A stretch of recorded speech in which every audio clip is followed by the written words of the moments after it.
Hey, this is another mini pod with me, Dave Jacobs. No fluff, just good stuff in under 5 minutes. This is episode 66. It's really part 2 of episode 65 on You Get What You Tolerate. So if you haven't had a chance to listen to episode 65, you might want to go back and listen to it first, or just wait and listen to it after I'm done sharing some thoughts with you in episode 66.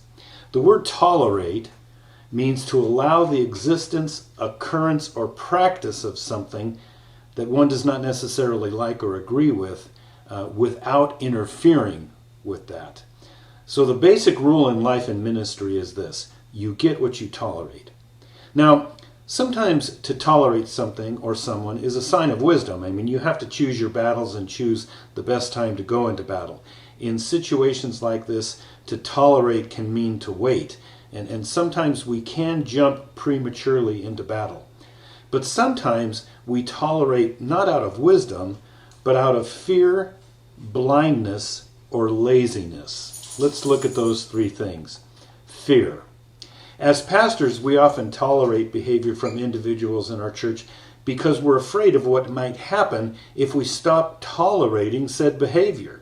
We're afraid of confrontation. We're afraid that the person might cause a stink in the church, as if the stink wasn't already there. We're afraid that we might not be liked by the person we're tolerating. We're afraid that we might lose our jobs if the person holds the power and the money in the church. Now here's a side note.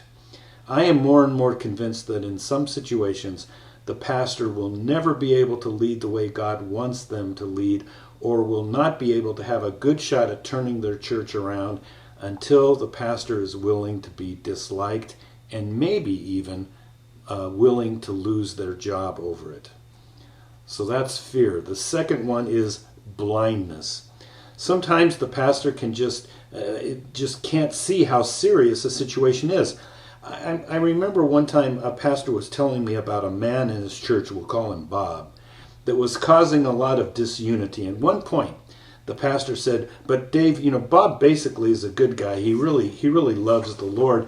And it was at that point that I had to interrupt, and I just said, "Really, it doesn't sound to me like Bob is a good guy at all. It sounds to me like Bob's rebellious and prideful and a slanderer."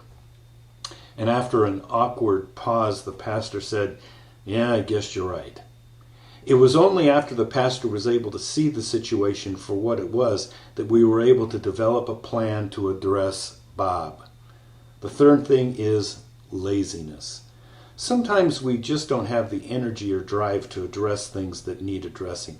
Maybe it's not fair to use the word lazy. I really personally don't know any lazy pastors. Perhaps it's more procrastination.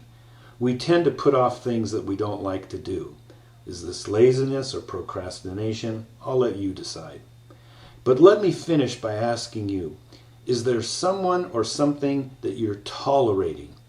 You get what you tolerate. Don't let fear or blindness or laziness keep you from, doing what needs to be done. Put your trust in the Lord. Seek Him out for a wise plan. Be brave. Don't tolerate what shouldn't be tolerated. If you like this mini pod, hit the like button, subscribe, tell your friends. Once again, this is Dave Jacobs. Have a great week, and I'll talk to you next time.